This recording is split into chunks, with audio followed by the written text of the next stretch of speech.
Hello, what is up? What's happening, everybody? Welcome back. Blood Splatter Chatter here, talking some I Know What You Did last summer, 1997, with my brother Stu. What up, Stu? Happy to What up, be bro? here with you. Yeah, man. Cheers. Absolutely. Nice little throwback pick. Hells yeah. Look, I'm excited. It's so funny. Like, I could tell, like, when I picked you, you're like, oh, fuck yeah. I know what you Yep. did last summer. So just tell me before we get into it, when was the last time before the rewatch that you had Fucking forever. It's forever been, today? yeah, forever and a day for sure. It was the same Um, for me. I think it had been about like almost since it came, almost like probably like 2000 since I'd yeah, watched it until like I think I watched it like a couple years ago for the first time in forever today. I think everybody, so many of us grouped this one in with Scream just because it came right after and stuff like that, and it's a certain kind of way. But it's also like, I rewatched Scream time and time again. This is not one I revisited. Like, Right. and I think kind of on the rewatch, I discovered some, I guess, personal reasons for that. And, present me and past me kind of bridged the gap Clashed. in some ways. Yeah. Not even clashed. I think, harmonized in a sense. I kind of understood why I like one more than the other. And, Right. it was kind of interesting after the fact, discovering that it was written by Kevin Williamson. But yeah, we organized a family movie night for this one because I was excited. This is another one like Scream, like those resurgent slasher films of our youth that I've always had a soft spot for. The cast, of course. Right. Growing up with all those folks. So yeah, dude, it was I was hyped when I saw you at chosen it. I was getting the sense that you weren't quite as hyped after you watched it, but Yeah, we'll get into that. I Yeah. like that you said that you watched it with your family because after watching it, like I'm such a terrible parent. But Madison, she's turning 3. She's getting there. Mhm. So I've started to Yeah. throw a few movies on, like, oh, it's not that bad. I'll just cover her eyes up a few times and it'll be fine. And then watching this, it's like this is a perfect primer, not for a 3-year-old. I'm ridiculous, but for like a kid's age, just Absolutely. first horror movie, it's so perfect. And it is not. We've said the same thing about Scream, but it's nice to have horror movies that you don't have a bunch of breasts you got to cover up or these awkward sex scenes that you have to worry about. So, and this is perfect for that. You still Very get, true. you still get the sexy cast, but without all the awkwardness. But I Yeah. going into it, bro, I knew Kevin Williamson did it. Definitely gonna try not to call him Joshua Williamson at all through this whole thing. But I never realized, and first of all, just like you said, like immediately when I think I know what you did last summer, I'm thinking Scream. Like it's impossible to separate the two. They came out a year apart from each other, less than a year apart from each other. This came out like 2 or 3 months before Scream 2 came out. And They Scream greenlit this one after Scream, right? They said there's like don't we have a Kevin Williamson script lying Right. around here somewhere? Well, he wrote 2 of them. Well, maybe you know more than I do. Are you saying that he wrote this before Scream came out? No. I just think, I think this was like a case of, I don't know if it was an old script or like, I do actually want to say I read somewhere. It was based on a novel. Yeah, like I think the novel of the same name, right? Yeah, it was a 19. I looked into this quite a bit because I actually found it pretty interesting. I'd never heard that. I never knew it was based on a novel. I thought it was kind of cool that Kevin Williamson, the way it came about is it's just like what you're saying. After Scream came out, they're like, holy shit, we got to make more money. And they're like, obviously, he wrote Scream 2 in the same time, like within the same period of time. It must have wrote this first and then Scream 2 because this came out first, I would assume. But all right, so all Wikipedia gives me is it was rushed in production after having previously been disregarded by Columbia. okay. But upon the success of Scream, I think what it was is like someone had brought them the idea. Like they pitched the idea and then that was disregarded. Once Scream came out, they're like, oh, well, let's have Kevin Williamson write this one.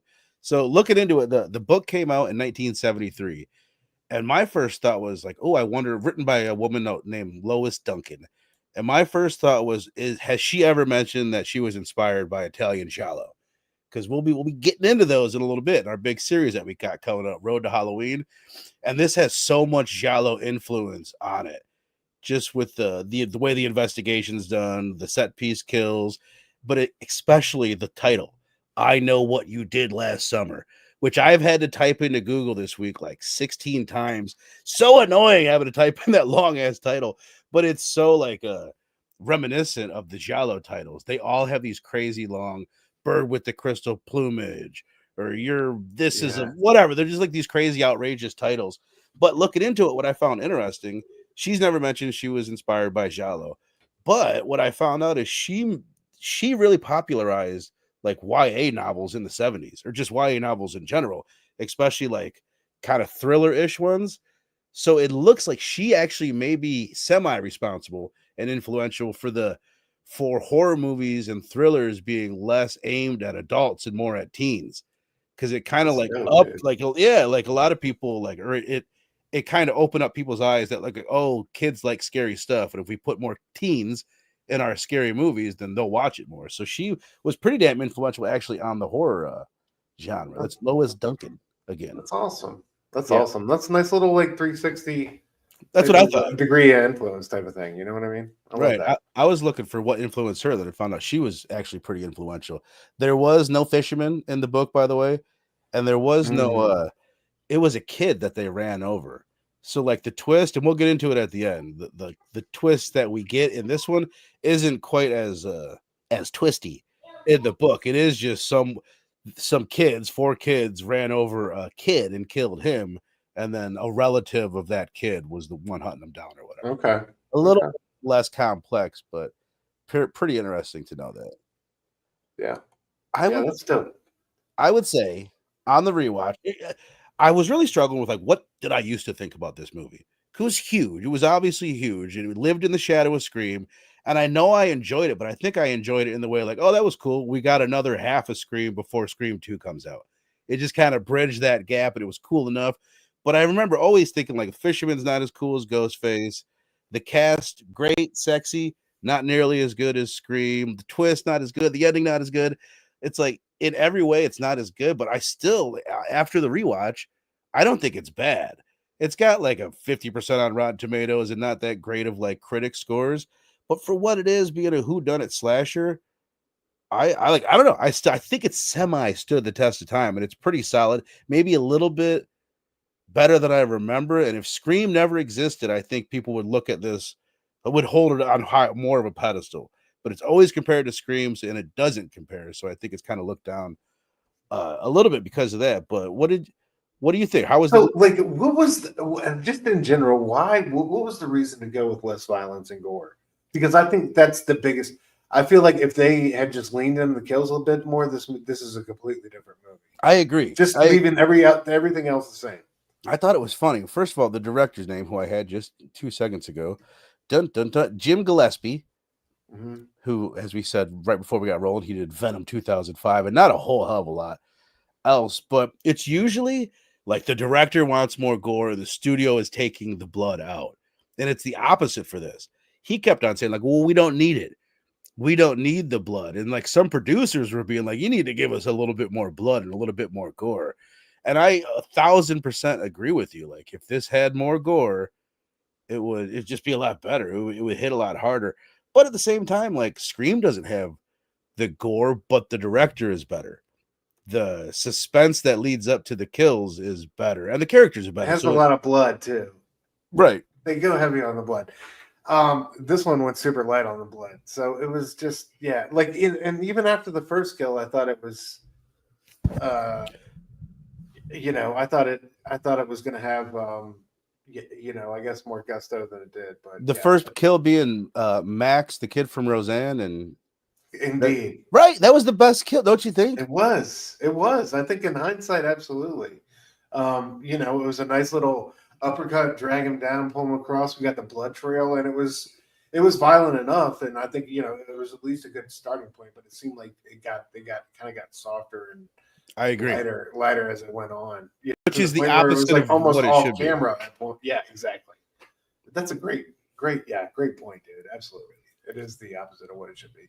So, I don't know. What were we talking about? Was the general question?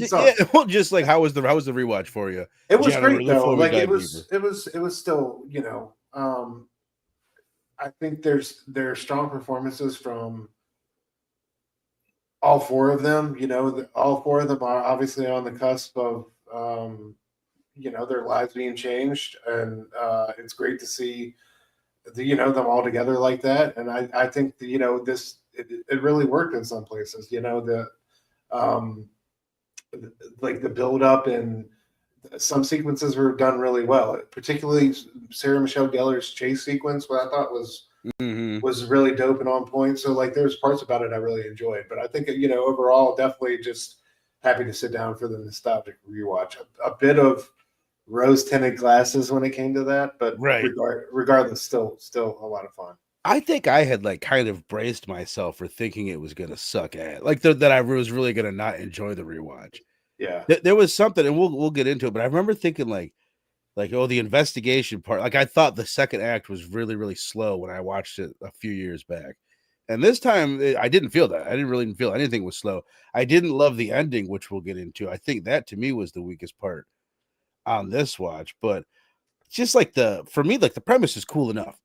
Like it's a total play on so many like revenge slashers from back of the day. There's a lot of like prank gone wrong or something happened in the past and someone's killing people because they were done wrong in the past or a family member was done wrong.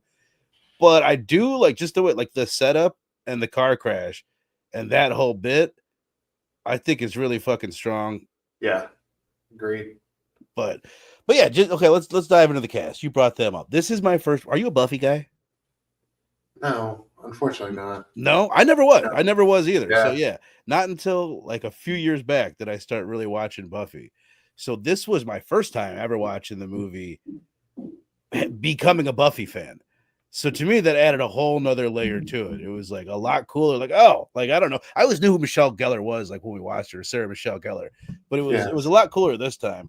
I didn't realize like this was what gave Ryan Phillippe and Freddie Prinze Jr. their launch into film. Yeah. Both of them were relatively unknown. Jennifer Love Hewitt was big in Party of Five, but this is her first big film. And then Sarah Michelle Gellar, obviously, this was during the first season of Buffy. So she was already getting pretty big because of that. But this was also like her first big film that she'd done. So to me, I always thought like, oh, they were all like a lot more established in my memory, but this was really the launch pad for all of them. Right. It's so no, I was just I don't know how I remembered all that, but it was really cool, to kind of see, that moment, that window in time for all of them, just on the cusp of like life-changing fame. And it's weird how Scream did the same thing for so many of their cast, but how like this is kind of quieter in a sense, right? This is like I don't know. It's just it's weird how like it's not remembered in that sense, because Right. it is the film that kind of like launched all these incredible careers that are so memorable to us who are growing up at the time. So it's wild. Well, with Scream, it's like Neve Campbell, Gail, and Dewey. Like obviously they stayed on, so they became like horror legends. You know what I mean? Plus the franchise is just better. With this, then the second one, I don't think Freddie Prinze Jr. is in it. Maybe he is, I forget, but I know Jennifer Love Hewitt is. And then have you ever happened to see the third one? No, I've not. I want to see the second one because I saw Jack Black and Dreads on the. Oh my god! Dude, have you never seen it? No, if I have, I've completely forgotten. It's pretty bad. They go out it's like on some beach. They go on some tropical vacation. It's pretty terrible from what I remember, but I was half tempted for us to do it next week. Jack Black has taken it off of his IMDb. He's uncredited in it now because he's embarrassed. He's doing like a Jamaican accent and everything. He's like, why the fuck are you doing a Jamaican accent? Oh man, now I really want to see it. That's incredible. So who was your favorite in the cast? Like what is your overall thoughts on the cast? I thought they all did a fantastic job. I particularly like the kind of like the time lapse, the 1 year later when we come back and we see all of them and how different and like changed they and how like some of their relationships are just so like frosty and cold and just never going to be the same. It was super wild. So yeah, I think my favorite for the cast would be I don't know, man. Who gave me the most famous performance? I think Jennifer Love Hewitt like doesn't get credited enough for being a final girl, and I thought She she did might an be the incredible best job. one. And I thought like her screams were super believable, and she really brought it. So I I'm gonna think go with her. How about you? Ryan Phillippe is probably, in my opinion, maybe one of my least favorite characters in the movie because he's the least likable. But I think he's like the best actor. Like Sarah Michelle Gellar, she's fine and she does good. You know, she's fine. She looks good and everything. But she's also like seems like she's acting on Buffy still. She's pretty much playing Buffy, other than being the badass part. She's like playing like Buffy when she's at high school. I feel like most of the time. And then I think Freddie Prinze Jr. Like I enjoy seeing all these people on screen, but I think he kind of sucks. Like I think he kind of sucks. Yeah, You're right. Jennifer he's Love like kind Hewitt of is like solid. overly. Freddie's kind of like overly dramatic at some points. I think Phillippe like really amped it up though. Like I think he brought. I think he. It was almost too much at times, but I think he really he rode the line in a great way. He did, yeah, and I think he's. Do you ever see Cruel Intentions? By the way, yeah. So with fucking bonertime.com when I was a kid. I think that's like what inspired everything going on Pornhub right now. See, that's the one for me. If we're talking about like all these, several of these the members of this cast, that was the one. Yeah, incredible movie. So what do you think? Before we get into like the kills and stuff, I think this is another thing that like kind of the franchise doesn't have going for it. And even at the time, first of all, I always thought Ghostface was a little bit lame too. He's obviously grown on me, but the fisherman is just like, there's just something about his look and just like the gimmick of the fisherman that never really connected with me. What up, Link? Should have mentioned my brother Link down there, up, bro? On vacation in Florida. Hope you're having a good time, brother. Bro. Saw you got a little sunburn. Hope you're get some aloe vera on that shit. Yeah. Get home safe. SoCal Dan, my brother. What up, man? What up? What up, Rogue? What up, Rogue? Kenneth Bird. Appreciate you guys. Hell yeah. What the hell was I saying? The fisherman. The fisherman. Love the look. Love it. Yeah, I thought it was very effective. Like I said, if we could have got more gruesome with the hook and the kills, like I loved the one when he killed the sister and he was like carrying her out, like, you know what I mean? Like I could have used more of that. I could have used more hook ingenuity, I'll say. But I love the gimmick. I love the scene when they're in the parade and they see all the different, like he tackles that old man. Like it's it definitely worked for me. Super intimidating. So I'm trying to look now. Like we don't like this is another thing I noticed like on this rewatch is there's not that many kills and there's all these like fake out these intimidation scenes. You know what I mean? Where he's just like screwing with people. I think I wrote it down. I think I have it wrote down right. Max, which we mentioned, which I think is the best one, the kid from Roseanne, and what the fuck is the name of that series? The Big Bang series or the Big Bang. That's right. Yeah, good call. Which he's weird. It's just really weird seeing him in this because first of all, now I'm kind of used to him from Big Bang Theory because my wife watches that a lot. And then in Roseanne, he's so sweet. And then in this is always struck me as strange. Like he's supposed to be our red herring, right? Or like the first big red herring that we think we have because he's super suspicious about everything. But it's always like, not that he does a bad job. It's just weird seeing him in this role. But there's him. There's Barry getting attacked. There's Buffy getting her hair cut off. There's the body found in the truck. This is all this like tormenting stuff. And then there's Barry. Barry is killed, and we don't see shit there. And every time I see that, I think of Scary Movie. With that, that scene outshines the scene that's in this movie. Yeah, did you mention Phillippe getting hit by the car? Remember, and he wakes up. Yeah. Okay, yeah, that was wild. Like, yeah, there was a bunch of like kind of non-resolutions to certain scenes. That was weird, right? Right. That's designed to make you think that he's in on it now after that or something, right? But they don't really play with that. But that's the only thing that I can think. Remember, like they fade to black. They show him about to get killed. They fade to black, and then like a scene or two later, he's in the hospital. Yeah, it seems like they wanted to get. No, they didn't even want to get, but they could have gotten out. They could have / should have gotten a lot more clever, I think, with the plot and like dropping breadcrumbs and I don't know, a little bit more misdirection. The red herrings, like I said, Max, you're supposed to think Anne Heche, the sister, is a killer, right? Freddie Prinze Jr., you're supposed to be suspicious of him because and there actually is. I think that Freddie was the most effective. I the agree. Most effective, like red hair. Because of Billy, they're playing up with the Billy stuff. Like, oh, it's probably the boyfriend.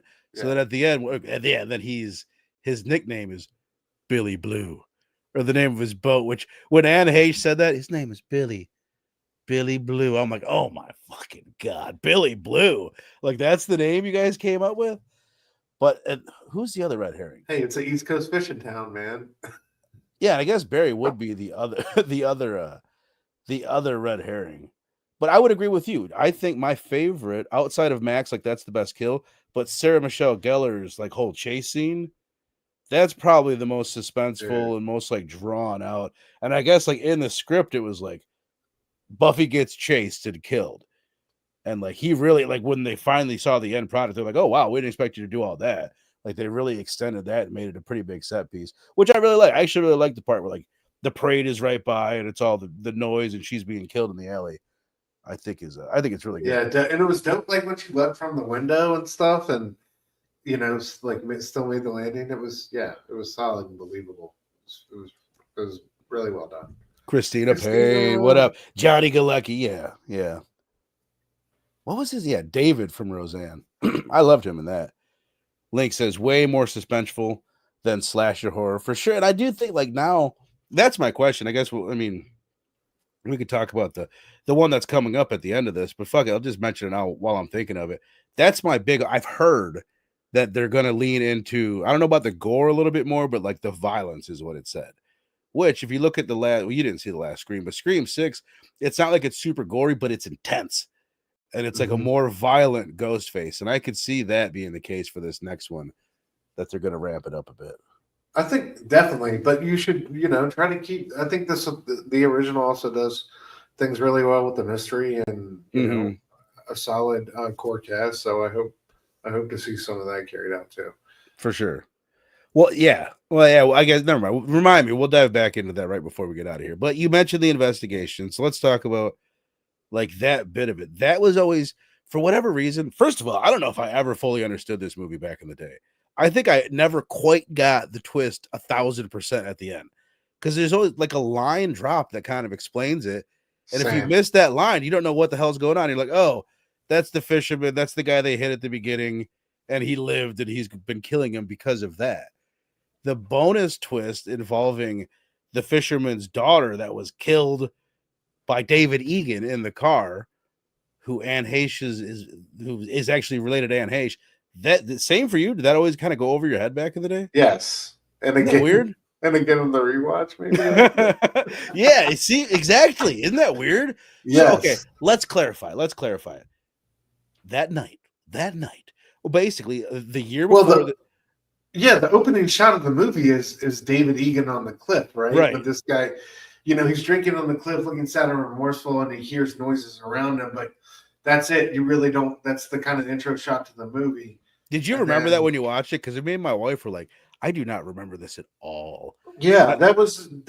Yeah, but and then it's like, I remember that scene, but still at the same time, like imagine David Egan to that person, and then trying to figure out, who was who and what was what is a whole different story. The problem is we don't know these characters that kind of set the whole plot in motion. So we don't, there's a big disconnect there. The fact that we don't know those, but regardless, let me lay out the twist just for my own personal satisfaction, because I honestly did not get it back in the day. The year before all this happens, David Egan, the guy that we see at the beginning, driving in a car, he gets in a car accident. His girlfriend gets killed.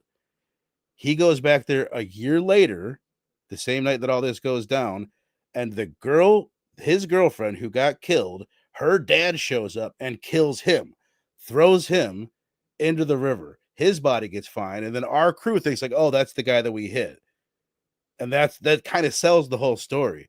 That totally, like, just like what you're saying, that went over my head for like 30 years until this most recent rewatch, that's what the hell was going on. Yeah,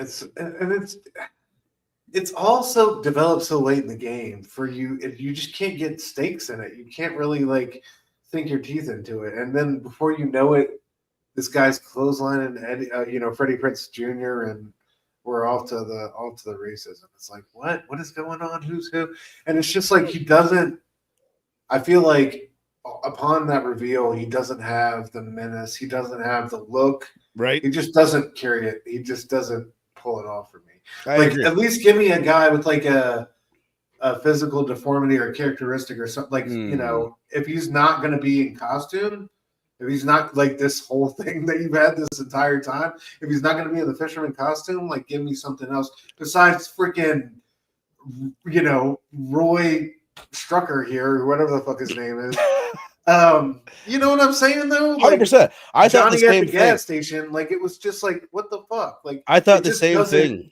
It doesn't. You don't feel afraid anymore. And like you said, I think this is, you know, they, in a sense, they built the tension well, but like the kills have gotten lighter and lighter. So you're hoping for some kind of like bigger payoff here, and then it just falls even flatter. I feel like even the music becomes like more like adventure than suspense in that for like the last 15 minutes. The whole, because it's the same thing for me, bro. Like I was like not checked out, but like just like let down by the end on this rewatch, because I was pretty into it most of the movie. Link, great question. Who did they dump in the water then? The guy that we see at the beginning, his girlfriend's dad. Right before they hit him, he had just killed a man. He had just killed his girlfriend, or his daughter's boyfriend, his dead daughter's boyfriend. He killed him. He threw him in the ocean. So and then our people his came daughter around and hit him. in a DUI accident. He had killed his daughter. So he got revenge on his daughter's death, killed him. He was still up on the cliff. Then these kids in the car hit him, and then didn't, like, you know. I did appreciate I thought it was very kind of like, what's it, Jason-esque, how he was on the water there. That was dope. There was a lot of Jason-esqueness in this movie. Like I really like especially that first kill, the one that we were saying that we liked. That really reminded me of a Jason kill. That's a good call. And then after that, all the kills that we get after that reminded me of like shitty Jason kills.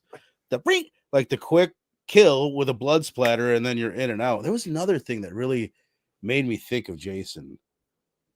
Man, can you imagine that? Like, I was watching the behind the scenes, and they were talking about they were going to do that kill on her sister, Sarah Michelle Gellar's sister, like without blood on the glass, like originally, and then they had to go back and add it because I guess test screenings were like, nah, you gotta, like, that's crazy. Like they were really trying to.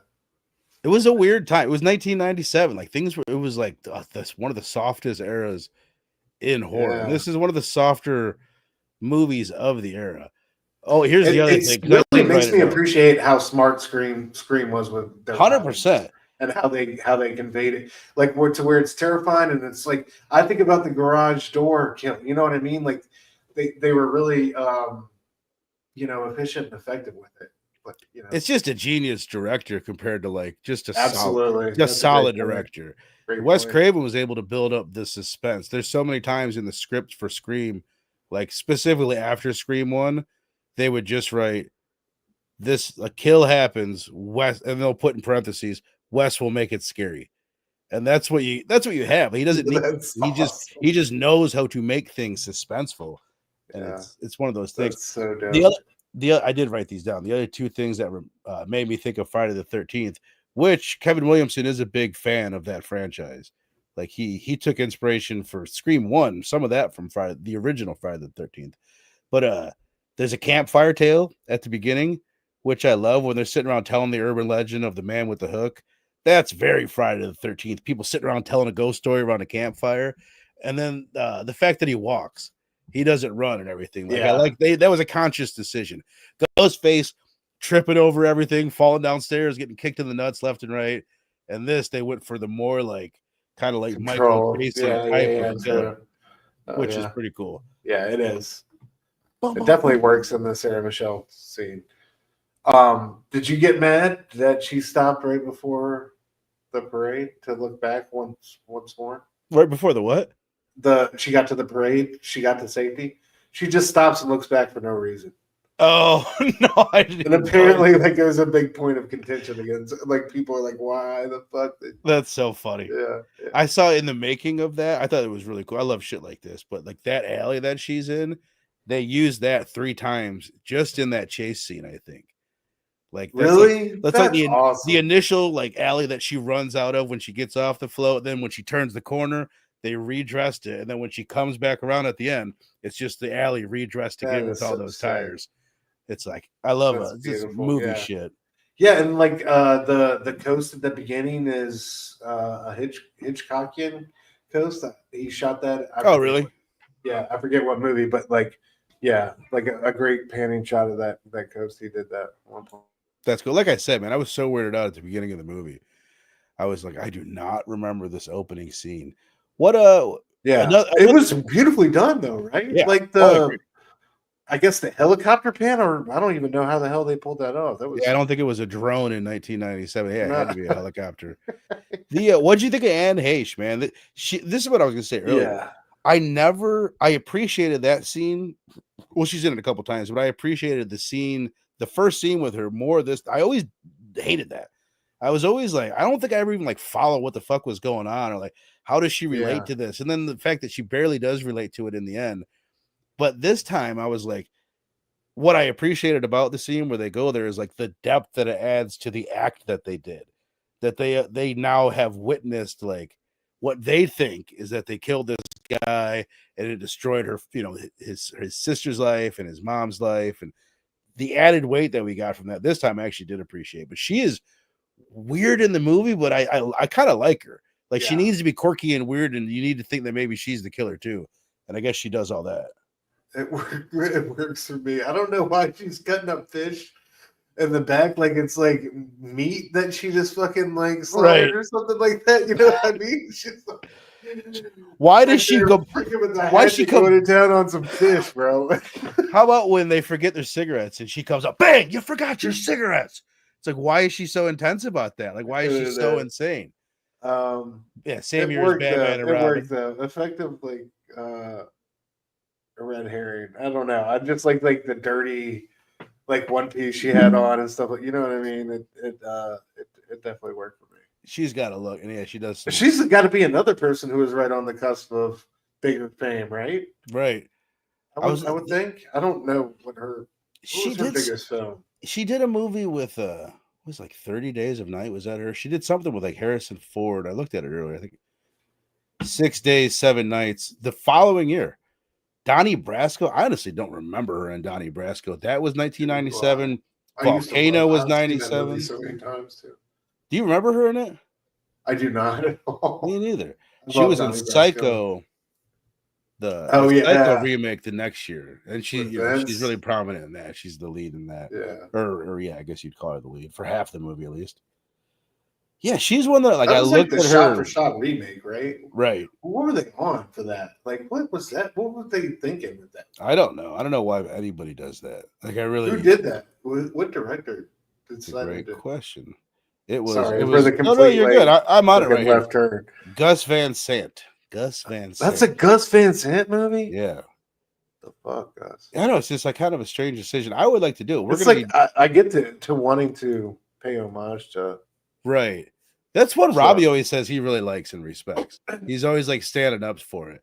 Well, I don't know. Honestly, I can't remember if I've ever actually sat down and watched the whole thing. I feel like I probably Vince doesn't work for me I just remember Vince not working for me he's too Vince. You know what I mean? Goofy, he's too recognizable. Like he's like always like homeboy from Swingers to me. Like exactly. He's the funny guy. It's just I can't. Right. I guess that's my own bias. Which don't get me wrong, that does work a lot of times where we have a comedian and we'll do something scary and it works. But yeah, he just didn't work for me. I'm trying to think like how big was he at the time? He hadn't had his like his really big movies. He'd had Swinger and everything, so he was definitely a name, but he didn't do like Wedding Crashers and Dodgeball and all that shit yet. No. But all right, let's wrap this bitch up, man. Let's go ahead and give a rating for this thing. We'll get into what we got coming up. We got some big things coming up. Excited to announce the lineup for Road to Halloween series I've been looking forward to since starting the channel. All right. I'm gonna go 3 out of 5 for this one. Ooh. Yeah, I think some solid performances, did some things well. Had some nice moments of suspense. I like the before and after of these kids' relationships and how this horrific event has shaped their lives. And like we've been talking about, interesting snapshot at this moment in time. Definitely got those rose-tinted glasses on when it comes to nostalgia, but I think it. Oh, dude, there's one thing I wanted to talk about before we move on. Please. The um, "Here I am, come and get me" line from Jennifer Love Hewitt was like put in there by a kid. Have you heard? Oh, really? I did hear that, dude. Now that you say that, you reminded me of that. I forgot that I've heard. Well, what are you waiting for? That's what it was. Waiting for? What was the story? What is the details around it? Why does this kid get to put contest? This line in? The kid got to. The kid won the contest and got to like insert his own scene or something into the film, and that was his suggestion at the time. Like I think with the spin and everything, and Jennifer Love Hewitt was like shitting on it at the time, and then like it's since become. She's talking about it in an interview. She's like, at the time, I was like, "Are you serious?" And we did it, and she was like, honestly, after the scene was over, I kind of felt kind of good about it, and since then, it's gone like it's like the scene everybody remembers. Everybody remembers, but I think everybody kind of makes fun of it. Everybody makes fun of the spin. Like, why are you spinning? Yeah, what are you waiting? Like, why the hell would you spin? It's so funny too when they pan up too, because it's like her friends are right there. Right. There's like a car. It's not like she's out in some open space by herself. Well, okay, I'm glad you brought this up because it's stuff that I wanted to ask you and you guys in the chat. What Link says he liked Vince Vaughn. I could, and like I said, like I need to rewatch. Robbie says he likes it too. It could be one of those things, like I said, it was pre-Dodgeball. It was pre-Wedding Crashers, so he wasn't as like big as he was. Dude, you know what I mean? Have you seen any Gus Van Sant films besides? No, that? I think he's a brilliant filmmaker. I know the name, or maybe I have, but yeah, I know the name really well. But it's nothing's. I just looked at Elephant. Never jumped out to Elephant was haunting. That was a movie about like it's almost like a documentary style about like these two kids who shoot up a school. It's just horrific. It's kind of like it's got echoes of Columbine, but it's like one of those movies that stays with you. You know what Link says, check out Vaughn. Like last few years been doing hella dark flicks. That's cool. I can see him. See now, like especially like when he did Freaky, which he does a pretty good job in Freaky. Like there's moments in that where you're like really into. Have you seen that, by the way? It's a horror comedy and everything, but he plays like a legit scary guy in parts of it. He can be really intimidating because he's huge. Yeah, like when they play him for his size, like he is. Yeah, he's been intimidating. He's in like a physical punishing role in one of those movies. I'm sure that like. Oh, this is what I want to say. Like speaking of that scene, do you think Jennifer Love Hewitt is like hallucinating that body in the trunk, or do you think the fisherman comes out and cleans the trunk in the time that she goes into the front? This is my theory. I thought at first it was a hallucination until he killed Ryan Phillippe on the balcony at the movie theater and basically disappeared the body, right? Right. So I think because the fact that we get that happening more than once, I think I don't know though, bro. That was a shitload of crap. No, it's spotless. It looks like a brand new truck. First of all, she's driving a piece of shit car. Like, yeah, I gotta call bullshit. Yeah, it's like it looks like they just laid the carpet. You can't get. Come on, man. One of them's gonna fucking find their way up. Right. You know what I mean? There's gonna be like a crab turd or something. It's not. It was gonna be a little damp. It looked perfectly dry. It looked like it smelled good. I don't know, but it smells like shit. Yeah. Like, what have you been hauling around? That was a strange decision. That was a super, super strange decision. Yeah, I don't know. It's like they wanted to play with the body hiding thing, but like, where did they? That's the other thing about this movie. I guess now that we're wrapping it up, it's just like a lot of loose ends that just didn't get brought back together. You know what I mean? There was like a lot of things. Oh, we're gonna play with this or that. Why like a little bit of tighter writing could have done it a lot. Why let Ryan Phillippe live? This is a great point. Like we said this earlier, but it is like perfect. It's a perfect entry, especially for a slasher. Absolutely. Like it's not a ghost story. There's certain I don't know. I think kids can handle this more than a lot of things. Yeah, I think up to a point it's really suspenseful. I just don't like the twist towards the end, but I think up to that point it really works for me. The twist, I honestly think like it's the delivery of the twist. Like I can appreciate it. It's another thing that's like shallow. Like when we're covering these Argento and these Bava movies, that's one thing I think they do a good job. They're not as good as Scream. I always like hold that up as like standard for like a twist. I don't know why I find that to be so effective still, but like that the twist in Scream, like it really works for me. But a lot of the giallo, it's like good enough. It's like, oh shit, I see what they did and that was good. It doesn't blow my mind, but it's like solid. This one, I like it. Like, oh, like that other body was there. The way they explain that away, like, kind of works. It's something about like the way, like, if you miss that line, you miss the whole fucking movie, and you spend the next 30 years not understanding this simple ass movie. Very but true. And there's also another giant coincidence is like, oh, I saw, yeah, that's got to be him. I saw his sister's name tattooed on his arm. So this guy, in order for that to work, this guy has to be dating a girl that has the same name as his sister. And it's like, that's such a stretch. It's such a weird coincidence to put in the movie. Like, I just would have skipped that. Find some other way to lead out them in like to no that. time. Jennifer Love Hewitt's character figures kind of deduces the whole thing suspiciously. For sure. Part of the reason I think, like, with those, because I guess I'm answering my own question. I'm saying, why let Ryan Phillippe live? Why just taunt them for a while? But in the book, it's a lot of that, I guess. It's like they turned what was like a psychological suspense thriller, young adult book into a slasher movie. So that's why they had to add, they like, I don't know. That's maybe partially why it's so like clean too. Yeah, true. This one, yes, Brawl in Cell Block 66 or so. Yes, I know you're talking about. I haven't seen that, but I've heard it's brutal as hell. It's done by the guy that did Bone Tomahawk or Bone. If I'm saying that right, I think it's Bone. Yeah, Tomahawk. I think you're right on that one, dude. But hell yeah, Link, thanks for helping us stretch this thing out a little bit. We're about to wrap it up at 30 minutes, but we're here at 42 now. Appreciate you. How about you, bro? What's your rating? I'm gonna give it. Oh, I was right there with Lincoln. You know what? I'll stay there. I'm gonna go with a 3.75. I could go a little bit lower. I totally respect where you're at with a 3, especially comparing it to Scream.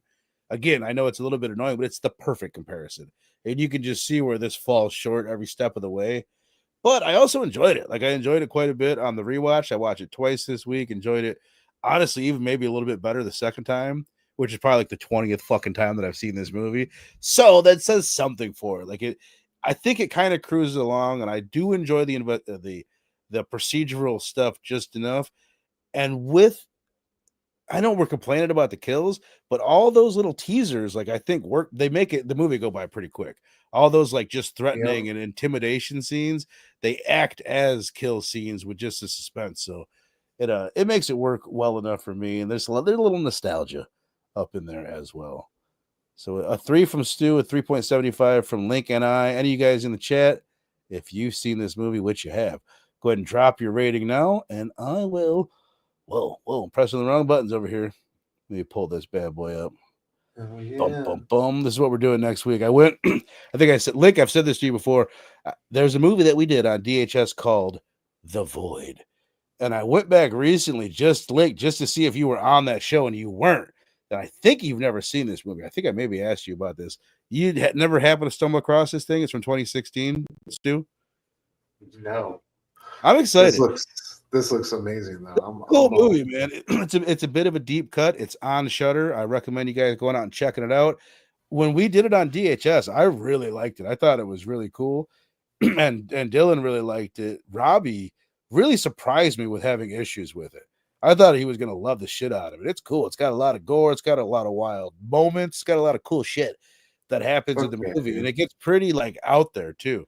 It's a pretty cool flick that I'm really excited to rewatch it and then talking about with you guys and breaking down. It's a pretty wild one. Yeah. So there's that, and then I'm super excited that following week, the week that follows that, 2 Thursdays from now, we begin our road to Halloween. This is going to be a series that's going to run from then through the rest of the summer, straight into Horror Fest, and it's basically going to act as like an evolution of the slasher type of series, where we're going to basically squeeze as many of the most influential like slashers, proto slashers, and giallo films in 6 weeks as we can. And it's pretty much like the roads that the films that paved the path to Halloween. So I'm really excited about it, man. How many of these, just looking at this, you said you've seen Psycho. Have you not seen any of the other ones? I have not. I have not seen any of the other ones. That's pretty cool. And Texas Chainsaw Massacre, like as I've told you guys, is the horror classic that I've always felt guilty for not seeing. So For definitely sure. watch That's awesome, man. I really can't wait. I'm really curious, like how I'm happy to do this series with you and Link because I think we're I think one of our strengths is that we're going to be really honest reviewers, and that what I want to do is like it's like a history lesson. It's studying the tropes, but I think these would be fun movies to kind of pick apart and critique. There might be a couple on here that you fall in love with, but there's also a lot of like kind of flawed movies that are just really influential and important that'll be fun to kind of break down. No, I've heard of so many of these before. Peeping Tom, Bird with Crystal Plumage is Giallo classic, right? It's Argento's first movie. Argento, hell yeah. Love Argento. Black Christmas, I've heard, a bunch of good things. So, Black Christmas and Texas Chainsaw Massacre both seem to be highly, highly spoken of. So hell yeah, man. That and Deep Red. We got two Argento ones. What is Deep Red? Oh, that's Deep Argento Red, too? It's basically his. It's damn near like. I mean, maybe I shouldn't be doing both of these, but I felt like they're important enough and cool. Like I want us to do them, but it's really, really similar to Bird with the Crystal Plumage, but he did it 5 years later, and it's him like he's crystallized what he wants his Giallo films to be like, and he's introduced like some banger ass fucking prog rock music into it. Yeah. It's is that the Goblin so shit? hard. Like, yes. I think it's his first time working with Goblin, who he wanted Pink Floyd to do it, and Pink Floyd was busy, so he got Goblin, and they're kind of like Floyd-esque. Super badass. They do a wonderful job for Suspiria and shit like that. So hell yeah. So really excited about that, man. Been dying to do it forever. I didn't get a fresh thumb for you, but tell people what you got going on over on Dr. Yeah, man. Last night, this was on E's channel, 9-Panel Grid. We did our Ink and Insights Heroes Con Hangover wrap up, talking about all the goodies we got at Heroes Con. So check us out over there, me, Nick, and E. I will have a new episode of Surrounded by Short Boxes featuring Mignola and Corbin's Hellboy, Crooked Man. Hell yeah. Dropping sometime here in like the next couple of days. So look out for that over the holiday weekend. Other than that, check me out on IG and YouTube at Dr. Doom's Fan Club for more great comic book content. That's what I'm talking about, baby. And I should say, I never mentioned, but I should say, follow the channel here over on Instagram as well at blood.splatter.chatter. Again, over on Instagram. I don't really post shit, but if you miss what we're doing next week, that's the place to go find out what we're doing next week. So go follow me up over there. Again, follow Stu over on Dr. Doom's Fan Club and 9-Panel Grid, doing great work in the comic book world. And man, I appreciate having you this one. Link, I'm glad I'm glad you were able to check it out. And I wish you could have been here, brother, but I appreciate you. Yeah, miss you, bro. Get back safe. I see 3 out of 6 of these bad boys. Oh, good. Talking about the road to Halloween stuff. Link says excited to finally check out Bird with the Crystal Plumage. Me too. I'm really excited for you guys to both see these and talk about them. They're not even that they're fucking weird. Yeah, we'll get there. We'll get there. But what it is like they're like slashers with more plot. That's really what's going on. There's more of an investigation and there's more story going on with the set piece kills. But then they're just styled in such a fucking cool ass way. But all right, all you guys in the chat, appreciate the shit out of you. Stu, appreciate the shit out of you. And we'll see you guys next Thursday for The Void.